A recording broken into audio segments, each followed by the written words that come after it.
Hello guys, in today's video I will be showing you how to fix Outlook um, hand gain problem. So the answer is easy. Just go to the settings and then scroll down to the apps section and then go to the search and search Outlook, and then go to the storage, and here you will find this clear cache option. Click on it. Now you can go check it if it worked, and if it didn't, you can try to restart your phone or turn the Wi-Fi off and on, or the Bluetooth or the airplane mode.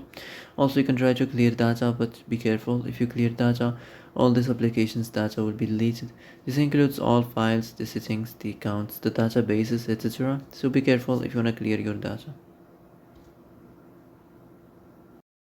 And that's it for today's video. I hope this is the answer you've been looking for.